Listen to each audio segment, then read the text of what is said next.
Olá, queridos, graça e paz do Senhor Jesus, bom dia. Aqui quem fala é o pastor Tião.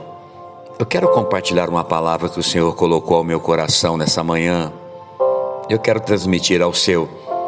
E o texto que o Senhor colocou está lá na segunda carta de Paulo aos Coríntios, no capítulo 4. Eu quero ler do versículo 6 até o 9. Olha só o que diz a palavra do Senhor. Pois Deus que disse: das trevas resplandeça a luz. Ele mesmo brilhou em nossos corações para a iluminação do conhecimento da glória de Deus na face de Cristo.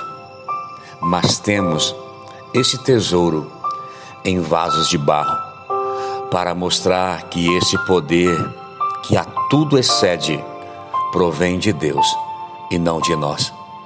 De todos os lados, nós somos pressionados, mas não desanimados. Ficamos perplexos, mas não desesperados. Somos perseguidos, mas não abandonados. Abatidos, mas não destruídos. Trazendo sempre em nosso corpo o morrer de Jesus, para que a vida de Jesus também seja revelada em nosso corpo. Uau!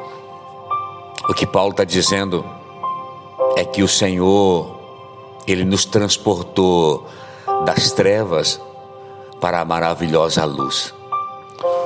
O Senhor nos colocou em um ambiente aonde a luz de Cristo brilha em nossos corações.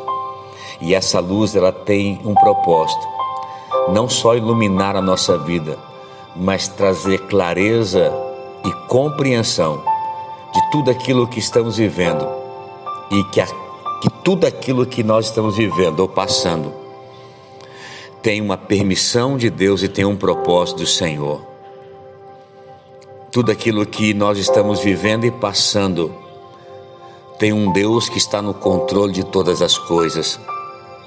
E eu não vou me cansar de dizer isso, até que isso se torne uma verdade em nossos corações. O Senhor tem o controle de tudo e nós não podemos nos desesperar diante das circunstâncias. Nós não podemos ficar parados diante das lutas que sobrevêm sobre nós. Paulo está dizendo aqui que essa luz que resplandece ilumina o conhecimento da glória de Deus na face de Cristo. Paulo está dizendo aqui que essa luz que resplandece e traz o conhecimento, traz também uma revelação, que nós somos barro. Quando você vai estudar a respeito do barro, alguns já disseram que existe 14 qualidades no barro que encontra-se no corpo do homem. Essa é a prova cabal que nós fomos formados do barro. Deus, Ele vai dizer para mim, para você, lá em Isaías 64, Ele diz: agora o Senhor, Ele é o nosso Pai. Ele diz para mim e para você: nós somos barro. Nós somos barro e Deus, Ele é o oleiro. E todos nós somos obras nas mãos desse oleiro. O mesmo Deus que fala através do profeta Isaías, fala também através do profeta Jeremias, quando ele manda Jeremias, lá no capítulo 18, descer à casa do oleiro. E diz: Jeremias, preste atenção no oleiro. Acaso eu não posso fazer isso com vocês, com Israel? Nós somos como barro na mão do oleiro. Mas sabe, esse barro que torna um vaso de honra e desonra, que Levítico vai dizer, e também lá em Timóteo vai declarar que na casa de Deus existe vasos para a honra e vasos para a desonra. Esse mesmo vaso, ele precisa entender que a excelência do poder provém de Deus e não de nós. Isaías fala, lá no capítulo 45 de Isaías, no versículo 9, ele diz assim: ai daquele que entra em contenda com Deus, com o seu Criador. Essa pessoa que entra em contenda, que não compreende a forma como Deus trabalha, que não compreende aquilo que Deus está fazendo, é como um caco de barro entre outros cacos. Uau, isso é muito forte. Acaso dirá o barro ao que dá forma, que fazes? Acaso pode dizer o barro àquele que dá forma à nossa vida: o que está acontecendo na minha vida eu não aceito, eu não concordo? Acaso nós podemos falar para o nosso Criador que Ele não tá no controle, que Ele não tem controle da situação? Seria loucura para nós. Por isso Paulo diz que nós somos como um barro, um tesouro. Existe um poder e um tesouro que habita nesse vaso de barro. E esse poder que a tudo excede, ele provém de Deus e não de nós. O poder que nos faz permanecer. E quando nós permanecemos, o Senhor traz sobre nós não só uma força, mas uma certeza que o nosso Redentor vive e que por fim Ele se levantará em nosso favor. Então Paulo diz: de todos os lados nós somos pressionados. A pressão, ela vem de todos os lados, mas essa pressão não irá nos desanimar. Não importa a pressão que você está vivendo, não desanime. De todos os lados somos pressionados, mas não desanimados. Ficamos perplexos com algumas coisas? Claro que ficamos, mas não desesperados. O desespero não vai bater na minha casa, não vai bater na minha vida. Eu não vou me desesperar. Eu confio no Deus que tudo pode na minha vida. Eu confio no Deus que vai se levantar em meu favor. Somos perseguidos. Sim, em muitos momentos somos perseguidos, mas não seremos abandonados. A promessa é que temos um Deus presente em todo o tempo. Em toda e qualquer circunstância, nós temos um Deus presente. Eu estarei convosco todos os dias, até a consumação do século.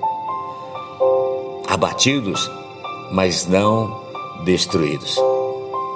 Algumas coisas podem ter te abatido, algumas notícias podem ter te abatido, mas isso não pode destruir tudo aquilo que Deus tem construído na sua vida, está fazendo e vai fazer. Nós precisamos ser uma igreja de avanço, uma igreja que está avançando. O nosso olhar precisa estar nele, em Cristo Jesus. A nossa vida precisa estar posicionada nele. Por isso Paulo conclui dizendo no versículo 10, trazendo sempre. Não é só em algum momento, é em todo o tempo. Eu trago sempre em meu corpo o morrer de Cristo. Eu decido morrer para esses sentimentos. Eu decido morrer para essas circunstâncias que quero me paralisar, para que a vida de Jesus se manifeste na minha vida, se manifeste na sua vida. Decida renunciar a esses sentimentos que te paralisam, a esses sentimentos que te amedrontam, a esses sentimentos que queiram te destruir, a esses sentimentos que queiram te paralisar. Rejeite hoje.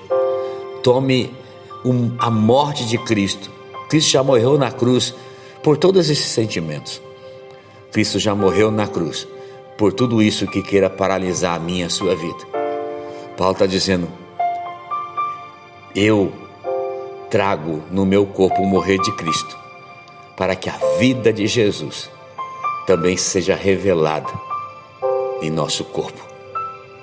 Essa vida de Cristo seja revelada em nosso corpo. Existe um poder que habita em nós. Nós somos vasos de barro. Somos sujeitos às intempéries da vida. Nós somos de barro. Somos sujeitos a algumas situações. Mas existe um poder que habita dentro de nós. A saber, é Jesus. Jesus, o Rei da Glória, Ele habita dentro de nós. Ele já nos deu poder para suportar toda e qualquer adversidade. E a minha oração nesse dia é que esse poder se manifeste na sua vida e te leve a um ambiente de milagre, de restauração, de cura, de libertação e transformação. O Senhor está no controle, sempre vai estar no controle de toda e qualquer situação. Creia nisso e que esse poder de Deus possa se manifestar através da sua vida, na sua vida e através da sua vida. Que o Senhor abençoe o seu dia, que o Senhor te guarde, que o Senhor faça resplandecer o seu rosto sobre ti, tenha misericórdia de ti e te conceda a graça. Que o Senhor volte para ti o seu rosto e te dê muita paz.